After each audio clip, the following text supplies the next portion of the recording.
তুমি কি খাচ্ছ দেখি? এগুলো কি? টিকটিকির ডিম। এই যে দুখানা টিকটিকির ডিম, মিশ্রি। উরে বাবা, তুমি কি খাচ্ছ? কি খাচ্ছ তুমি? বলো পাস পাস। হ্যাঁ, কি খাচ্ছ? এই যে আমার দিকে তাকিয়ে বলো কি খাচ্ছ। বলো পাস পাস।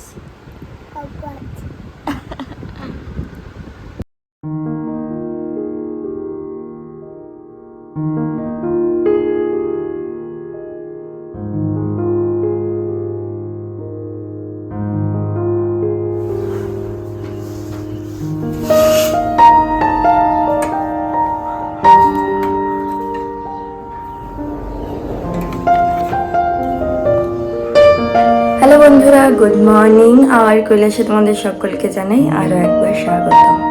আশা করি তোমরা সকলে খুব খুব ভালো আছো, আর আমরাও ভালো আছি।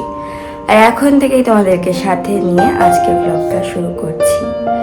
তা আমার এই যে সকাল সকাল স্নান হয়ে গেছে, আমি স্নান ধান করে একদম রেডি। এই যে হালকা একটু মুখে টান দিচ্ছে, তো একটু ক্রিম লাগিয়ে নি মুখের মধ্যে। আকাশটাও দেখি বেশ ভালোই পরিষ্কার, বাইরে একদম কি বলবো তরতাজা রোদ্দুর যাকে বলে। স্নান করার পর জানি না কেন মুখে একটু টান টান ভাব লাগে। আমার কিন্তু নর্মাল স্কিন, তাও এরকম হয়। তা এখন এই যে মুখে একটু ক্রিম লাগিয়ে নিচ্ছি। এখন জানো তো বাইরে ভালোই গরম পড়েছে। বাইরের টেম্পারেচার ওই 38 ডিগ্রি মতন।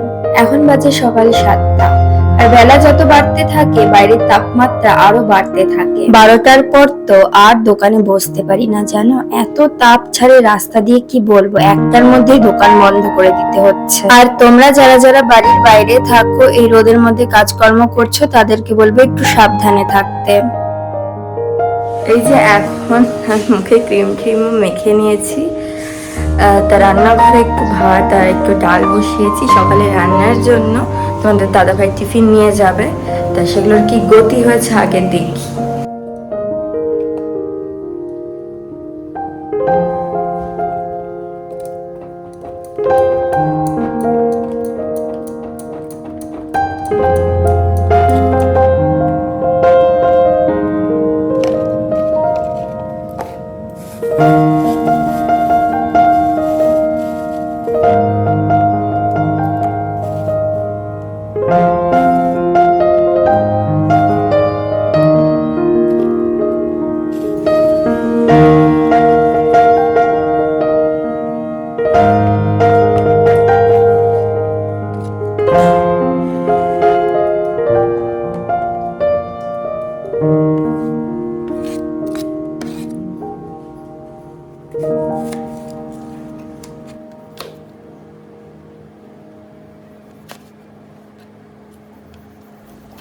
ডালের জন্য টমেটো কয়টা কেটে নিলাম।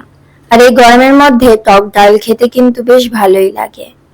তা আম দিয়ে করলে আরো ভালো লাগে, কিন্তু কি করব, ফ্রিজে আমটা ছিল না। কিছু টমেটো ছিল, সেগুলো দিয়ে আজকে ডালটা করছি।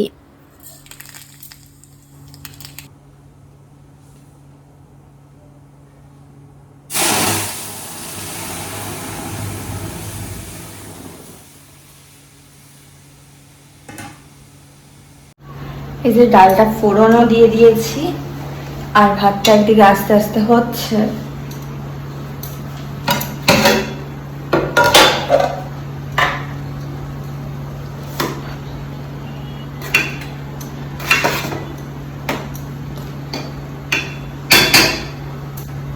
ভাতটা হতে থাকুক। ওইদিকে তো দেখলে ডালটা ফোড়ন দিয়ে দিয়েছি, আর ভাতটা এখনো হয়নি।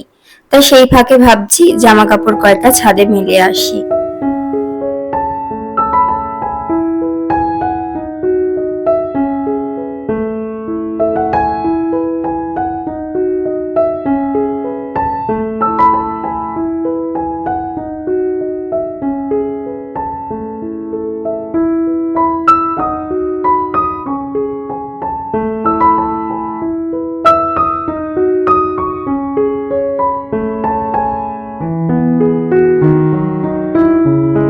ছাদে জামা কাপড়গুলো মেলার পর এখন চলে এসেছি রান্নাঘরে তোমাদের দাদাভাই টিফিনটা গুছিয়ে দেওয়ার জন্য। আর আজ জানো তো অনেকটা লেট হয়ে গেছে, তা সেজন্যই আমি আজকে কিছুই করতে পারিনি, ভাজাটাও করে দিতে পারলাম না। একার হাতে এত কিছু সামাল দিতে আমি পারি না জানো তো। কালকে তোমাদের দাদাভাই অফিস থেকে ফেরার সময় আমার জন্য দেখো পিৎজা নিয়ে এসেছে। তা রাত্রিবেলায় তো খাওয়া দাওয়া হয়ে গেছিল, তা সেজন্যই পুরো পিৎজাটা না আমি খেতে পারিনি। এখন 2 পিস ছিল, একটা তোমাদের দাদাভাই খেলো আর একটা আমি এই খাচ্ছি। মেয়ের জন্য রাখবো না, কারণ এই সমস্ত জিনিস বাচ্চাদের খাওয়াটা উচিত না। তবে সে একা একা চুপি সারেই বসে খাচ্ছি, আর মেয়ে ওই পাশের ঘরে ঘুমাচ্ছে এখনো।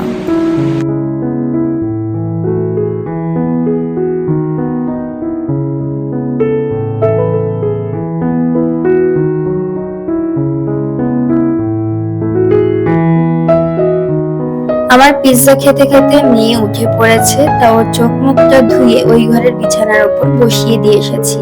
হাতে একটু পাস দিয়ে এসেছি যাতে একটু চুপচাপ বসে থাকে।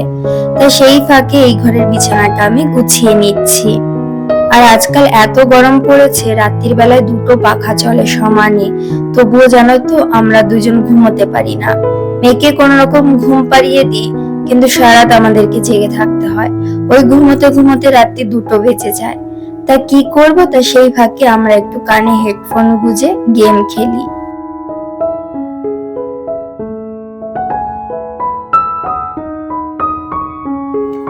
আর এখন জানো তো এই ঘরেই আমরা ঘুমোচ্ছি, এই লোহার খাটের মধ্যে।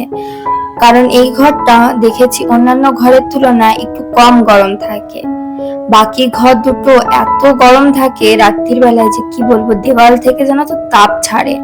তা সেজন্য এই 2টো ঘরগুলোতে শোয়াই যায় না। সারাদিনটা যেভাবে হোক কাটিয়ে নিতে পারি, মেঝের মধ্যে শুয়ে নয়তো জেগে থেকে ফোনের একটু কাজকর্ম করে, কিন্তু রাত্রির বেলায় তো এইভাবে শোয়া যায় না বলো। আর শুনেছি খালি মেঝের মধ্যে শুলে নাকি গা হাত পার ব্যথা আরো বাড়তে থাকে। এখন এই যে দোহারটা একটু রোদের মধ্যে দিচ্ছি, কারণ দোহারটা তুলে রাখবো।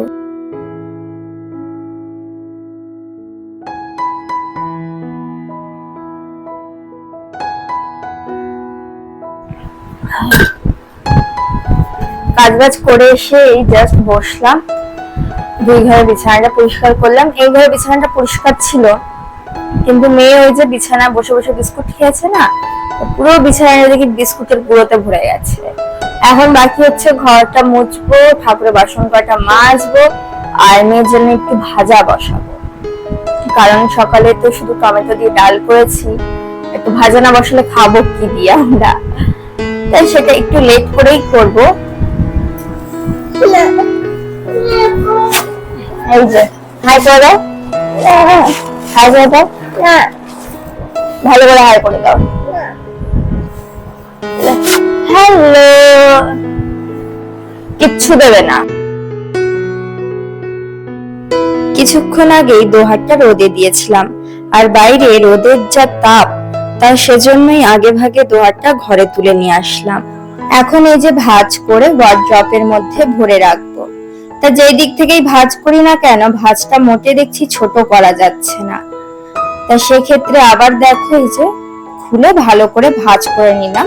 এবার করেছি 3 ফোল্ডের, তো এটাই দেখি ভালো হলো, আমার রাখতেও সুবিধা হলো।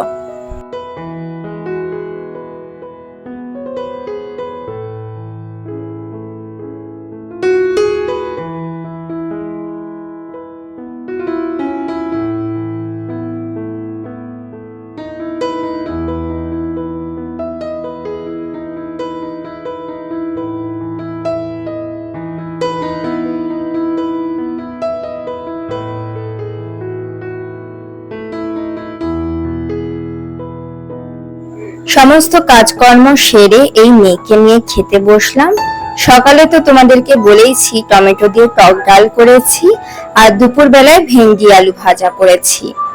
গরমে এটাই যেন আমাদের কাছে অমৃত মনে হচ্ছে। এই যে মেয়েকে নিয়ে খেতে বসেছি দুপুরে, ওকেও একবারে খাইয়ে দিচ্ছি এক থালাতে, আর আমারও ভাত খাওয়া হয়ে যাচ্ছে একসাথে, তাই তো? তুমি কি দিয়ে ভাত খাচ্ছ? আর এইদিকে আমার মেয়ের অবস্থা দেখো, একদিকে ভাত খাচ্ছে আর একদিকে পুজো দিচ্ছে। কত বড় সাধক ভাবতে পারছো? সারা দিন এরকম উল্টো পাল্টা কীর্ত করতে থাকে আর সারা বাড়িটা একদম মাতামাতি করে রেখে দেয়। আর সকাল থেকে বকাও কম খায় না, উঠতে বসতে সবসময় বকতে হয় ওকে। ওর পিছনে আমার আধা জল খেয়ে পড়ে থাকতে হয়, জানো তো। তাহলে চলো আজকের ব্লগটা এখানে শেষ করি।